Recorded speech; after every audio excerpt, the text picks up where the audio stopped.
parle doit penser à l'oreille qui écoute, et je vais essayer de ne pas être trop longue. Merci. Alors pour commencer, je souhaiterais dédier mon intervention d'aujourd'hui, et je vous dirai un peu plus tard pourquoi, à celle qui est une figure de l'émancipation des femmes dans le monde arabo-musulman et qui a sûrement une résonance particulière ici en Tunisie. Je veux bien sûr parler et rendre hommage à la psychiatre égyptienne Nawal al-Saadawi, qui est morte à l'âge de 90 ans en 2021. En effet, ses écrits ont brisé les tabous du sexe et de la religion. Grande militante, tenace, elle est un pilier du féminisme oriental. Pour elle, la cellule familiale est la première prison des femmes égyptiennes.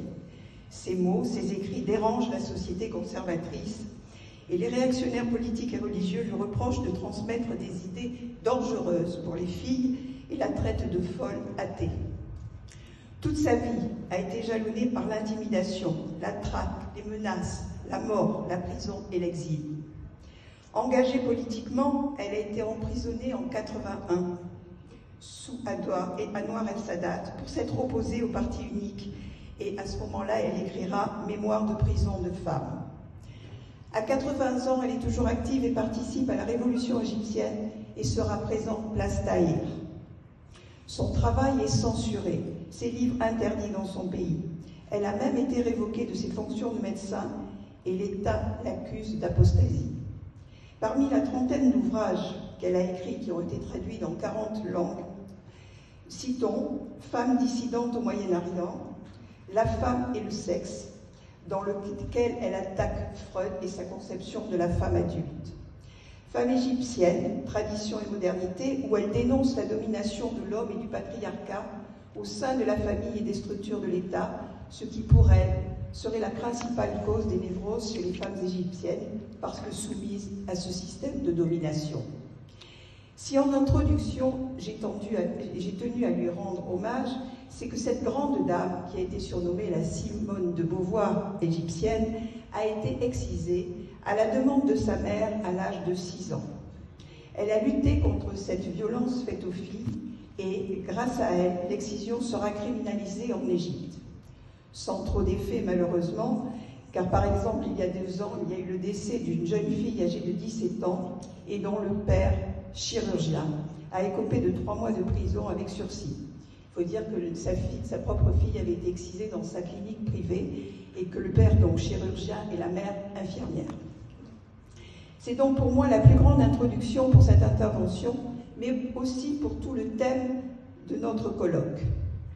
Malheureusement, il faut savoir que dans le monde, et au moment où je vous parle, toutes les secondes, une fillette de moins de 12 ans subit une mutilation génitale féminine. Un geste tabou, dont les conséquences dépassent largement le spectre de la sexualité pour s'attaquer au bien-être, à la santé et à l'intégrité des fillettes qui subissent cette mutilation. Faute de temps, je vous renvoie maintenant au site de Alpha Psy International et à mon édito pour situer l'excision dans son contexte géographique, historique et religieux. Et pour le reste, il faut quand même savoir qu'il y a 4 types d'excision qui ont été classifiés par l'OMS en 2000 et 2007. Et bien sûr, les complications médicales et obstétricales avec des conséquences sur la sexualité et sur le plan psy, il va sans dire qu'il s'agit d'un trauma sexuel et d'un psychotraumatisme. Pour rappel, le clitoris est assimilé à un mini-pénis. Serait-il une trace pendante de la masculinité? Il faut donc le couper pour faire de la femme une vraie femme. Comme tout, comme aussi il faut couper le prépuce, partie féminine de l'homme, pour en faire un vrai homme bien viril.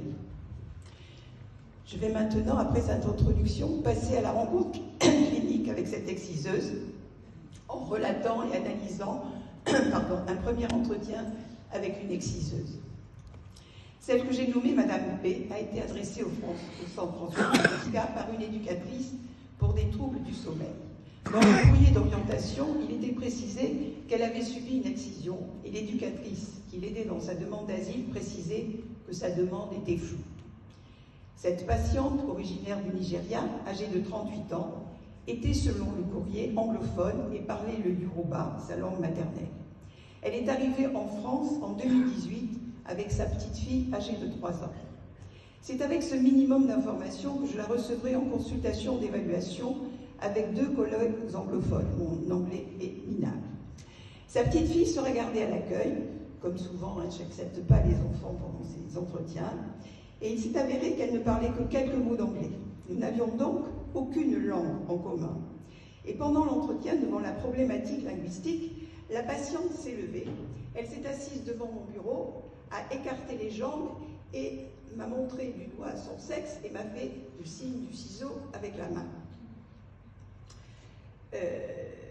J'ai alors pensé, comme c'est souvent le cas, qu'elle-même était excisée et qu'elle était venue en France pour protéger sa petite fille de l'excision. Je lui ai donc proposé un 2e entretien avec une interprète professionnelle en yoruba. Et dès le début de ce second entretien, elle dira qu'elle est, entre guillemets, une exciseuse professionnelle. Sa mère, elle-même exciseuse, lui a appris son métier.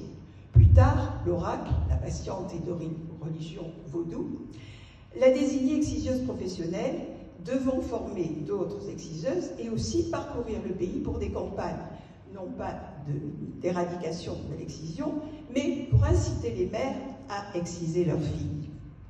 Elle précise alors qu'elle s'est posé des questions, car elle avoue avoir eu quelques cas de décès de bébés et de petites filles.